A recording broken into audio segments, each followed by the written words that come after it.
Hello friends, welcome to Tech Blooms. In this video, we'll be doing about multiplexes, different types of multiplexes, 4:1, 8:1 mux, etc. And they are used in combinational logic design. There are advantages of use in combinational logic design, etc. If you are new to my channel, get to subscribe to my channel and please don't forget to click the bell icon for instant update. Now here we are using multiplexes in combinational logic design. Now what is a combinational logic design basically? Now combinational logic design is nothing but it's a design of circuit using gates, right? Design of circuit using gates, or in other words, it involves the simplification and realization of gates. So that's your combinational logic. Now what is a multiplexer? A multiplexer is nothing but it's a data selector. This is the block diagram of mux. Now here you can see we have n inputs, I naught till in minus 1, and we have select lines. So these are the input lines and these are the select lines, and this is the output line.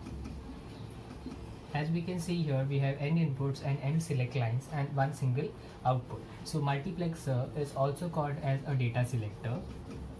It is also called as a data selector. Okay, why it is called as a data selector, we shall be doing it in the later stage. When we do the example, I shall explain you why it is called as a data selector also. And now here what happens is that now here we have n inputs and we have m select lines. Now out of this m inputs, one input is selected, and that input is then and it is gated to output y by depending upon the set of m select lines. Now this select lines basically represent the binary equivalent of the input basically. For example, this is a general block diagram, that is n:1 mux, and there are different types of mux which are 8:1 mux, 4:1 mux, 16:1 mux. Okay, so we will be implementing all of this in different configurations. A strobe input, the G is the strobe, it is called as strobe, or you can call it as enable pin. Okay, it's usually active low pin. Now it is basically used for cascading. It is basically a pin used for cascading muxes, or it's also used for enabling the your mux. For example, if the input is 1, what will happen? The mux will be not working condition. Therefore, it should be always 0. It's an active low input.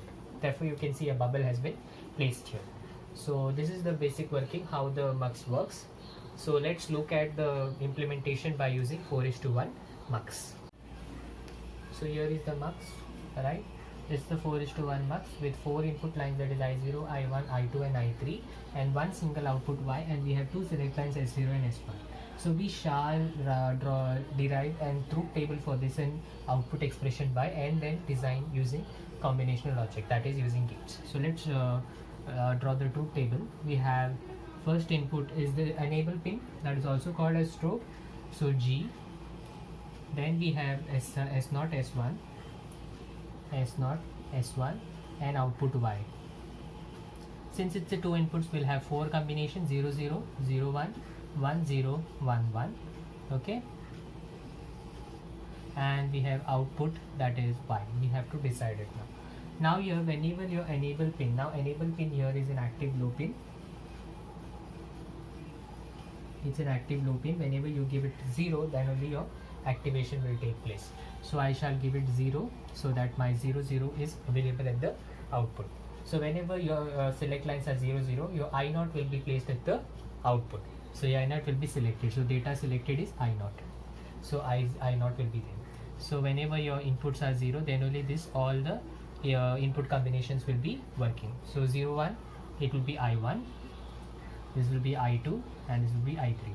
When your select line, or you can say, when your enable pin or a strobe is 1, what will happen?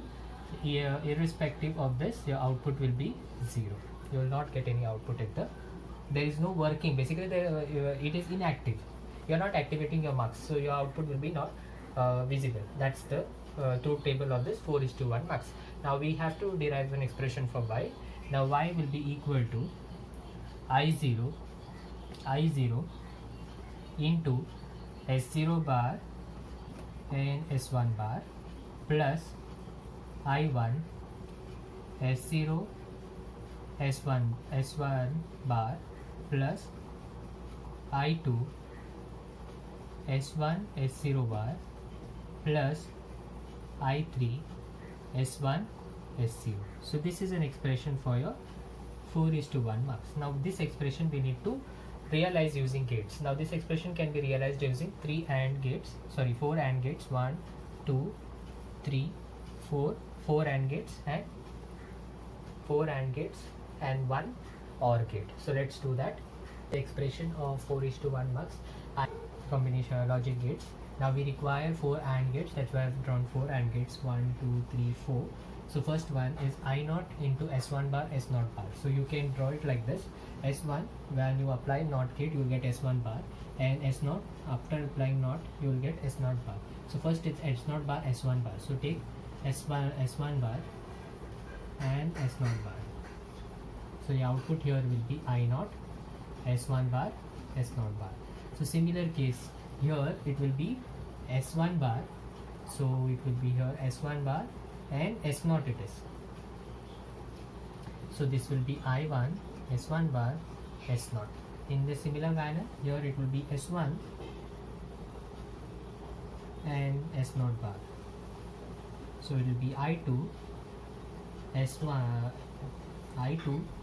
S1, S0 bar, and this is I3, which will be S0, S1, right?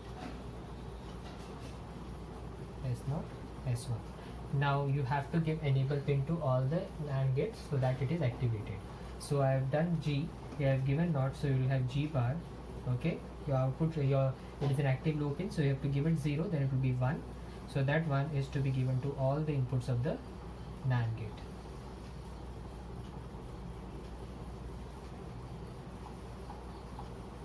And this is then ORed to get a single output Y, and your Y has been available. So this is a design of 4:1 mux using logic gates.